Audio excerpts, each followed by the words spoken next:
नमस्कार मित्रों, स्वागत करती हूँ आप सभी का। आज के इस वीडियो में हम जानेंगे कि नवरात्रि के दूसरे दिन माता भगवती की पूजन हमें कैसे करनी चाहिए, क्या विशेष सावधानियां रखनी चाहिए और किन चीज़ों को स्पेशली प्रयोग करके हमें पूजन करना चाहिए।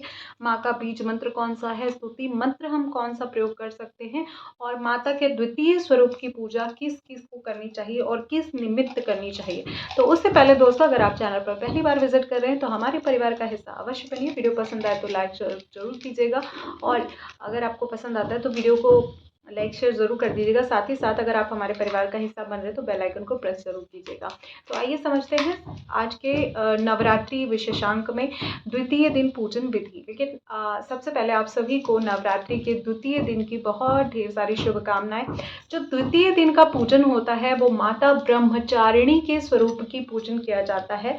ब्रह्मचारिणी माता के स्वरूप का पूजन विशेषकर छात्रों को अवश्य करना चाहिए। बहुत ही ज़्यादा आध्यात्मिक बल और शक्ति प्रदान करने वाली माता है। माता ने इस ब्रह्मचर्य रूप को धारण करके भगवान शिव की प्राप्ति के लिए अखंड तपस्या की थी। हजारों हजारों वर्ष तक कई वस्तुओं को या भोग पदार्थ इत्यादि का, पेयजल का त्याग करके माता ने बहुत अखंड तपस्या की थी भगवान शिव को प्राप्त करने के लिए। तो इसी कारण से ये हमें ये दर्शाता है कि जो छात्रों का जीवन होता है वो अथक प्रयास और बहुत सारे त्याग का प्रतीक होता है। और इसी कारण से जो ये द्वितीय दिन है वो बहुत ही विशेष कल फलदायी है। विशेषकर जो बच्चे छात्र हैं उनको इस दिन अवश्य पूजा करनी चाहिए। आप स्तुति मंत्र नोट कर सकते हैं, इवन आपको सप्तशती में भी मिल जाएगा।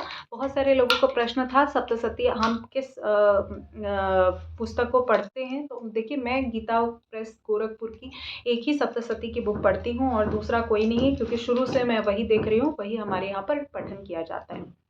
पूजा विधि में सबसे पहले आप देख लीजिए, सब जो आप पहले दिन की पूजा किए रहेंगे उसके फूल इत्यादि को आप हटा दीजिए।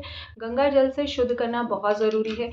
जो भगवान के, आप लोग पूछती हैं कि भगवान के एरिया में हम अलग कपड़ा रखें। जी बिल्कुल, मंदिर का पोछा अलग रखा जाता है। मंदिर का स्थान होता है उसको पोछने के लिए अलग रखा जाता है और भगवान जी का जो पोछने का वस्त्र होता है वो सारे अलग होते हैं। तो रेगुलर पोछा हम सभी जगह पर यूज़ करते हैं, गेट के पास भी इत्यादि जगह पर। तो मंदिर का पोछा अलग बनाया जाता है और उसी से पूजन पोछा जैसे हवन इत्यादि हम लोग करते हैं तो बहुत ज़्यादा फैल जाता है सामग्री, तो उससे हम उसी से साफ करते हैं। तो एक पोछा आपका अलग होना चाहिए। उसके साथ ही आप वहाँ पर साफ सफाई कर लें। जैसे बहुत सारे लोग गोबर से लीपते हैं, गोबर लेप करते हैं, वो लोग भी वैसा कर सकते हैं। उसके बाद वहाँ पर माँ को पुष्प इत्यादि आप अर्पित कर सकते हो। देखिए, गुड़हल का फूल जो होता है, जिसको चाइना रोज बोलते हैं, वो बहुत ही प्रिय होता है माँ को, आप वो चढ़ा सकते हैं। इसके अलावा सफ़ेद पुष्प, पीला पुष्प आप माँ को चढ़ा सकते हैं, अर्पित कर सकते हैं। रुद्राक्ष की माला को अर्पित कर सकते हैं। अपना निवेदन रख सकते हैं कि हे माँ, मेरे याददाश्त में कमी है, मैं समझ नहीं पाती हूँ, एनालिटिकल चीज़ें नहीं कर पाती हूँ। जिस प्रकार की आपकी समस्या है, आपके ज्ञान से संबंधित माता सरस्वती का स्वरूप मान लीजिए और उस तरह से आप पूजन अर्चन करके उनसे आप मांग सकते हैं। भोग में देखिए, घी भी लगा सकते हैं, दूध से बनी चीज़ लगा सकते हैं, सात्विक भोजन लगा सकते हैं, मीठा भोग माँ को भोग लगा सकते हैं। बहुत सारे लोग आलू का हलवा भी इस दिन भोग लगाते हैं, तो आप भी भोग लगा सकते हैं। आलू का हलवा या कंद का हलवा, केले का हलवा, ये सारी चीज़ें भी आप लगा सकते हैं भोग। ठीक है। मंत्र जाप आपको क्या करना है, माता ब्रह्मचारिणी के जो स्वरूप होते हैं उनके लिए जो वो होता है हमारा मंत्र जाप, वो होता है या देवी सर्वभूतेषु माँ ब्रह्मचारिणी रूपेण संस्थिता नमस्तस्ते नमस्तस्ते नमस्तस्ते नमो नमः। इस दिन आप अपने जो पेन है, जो भी चीज़ है जो आपके पढ़ाई से रिलेटेड है, वो पूजन भी आप कर सकते हैं, क्योंकि द्वितीय दिन जो होता है वो पूर्ण रूप से आध्यात्म की उन्नति के लिए होता है। माता जो ब्रह्मचारिणी है वो अधिष्ठात्री चक्र की देवी हैं और वो डायरेक्ट हमारे आध्यात्म से रिलेट करता है। बिना इनकी आज्ञा के हम उस चक्र को क्रॉस ही नहीं कर सकते। तो आध्यात्म या ज्ञान से संबंधित किसी प्रकार की चीज़ें हमको यहाँ पर ही देखने को मिलती है, मतलब माता के द्वितीय स्वरूप में ही देखने को मिलती है। धैर्य, साधना और समस्त जो मन की इच्छा होती है उसको त्याग कर जीवन में जो आपको प्राप्त करना है उसका प्रत्यक्ष प्रमाण देने के लिए माता के इस संघर्ष स्वरूप को दर्शाया गया है। दूसरे दिन आप माता के यानी सप्तशती पाठ का भी आप पाठ कर सकते हैं।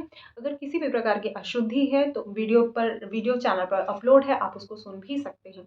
इस तरह से आप पूजन इत्यादि कर सकते हैं। संध्या वंदन, देखिए नवरात्रि में दिन से ज़्यादा जो महत्व होता है वो रात्रि का होता है।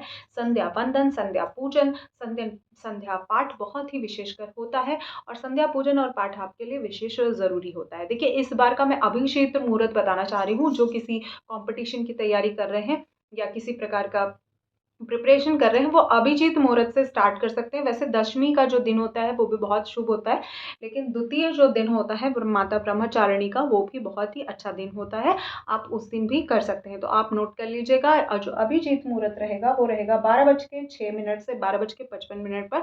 जो लोग विद्या अर्जन के लिए इस दिन करवाना चाहते हैं, सरस्वती पूजन के दिन नहीं करवा पाए थे, वो लोग भी कर सकते हैं। उपनयन संस्कार और जो इस प्रकार के संस्कार करते हैं वो लोग इस दिन कर सकते हैं। साथ ही साथ जनेऊ का जो लोग पूछे थे वो भी आप इस दिन कर सकते हैं। वैसे हम लोगों के यहाँ देखिए नवरात्रि के समय नहीं किया जाता है, लेकिन अगर आपके यहाँ किया जाता है तो आप दूसरे दिन कर सकते हैं। विद्या आरंभ से संबंधित किसी भी चीज़ को आज के दिन आप शुरू कर सकते हैं। तो ये थी शॉर्ट वीडियो और द्वितीय दिन का पाठ हमारे चैनल पर अपलोडेड है। हवन की संपूर्ण विधि हमारे चैनल पर अपलोड है, आप उसको चेकआउट जरूर कीजिएगा। मिलती हूँ इसी प्रकार की नेक्स्ट वीडियो में। आप सभी को द्वितीय दिन माँ के इस नवरात्रि के द्वितीय दिन की बहुत ढेर सारी शुभकामनाएं। माता ब्रह्मचारिणी की कृपा पर बनी रहे। जिस प्रकार से उनकी साधना सफल हुई उसी प्रकार से आप सभी की साधना सफल हो। आप सभी जो छात्र वर्ग से हैं वो उनके जीवन में सफलता प्राप्त हो, ऐसी मनोकामना के साथ मिलती हूँ नेक्स्ट वीडियो में। तब तक के लिए जय माता दी।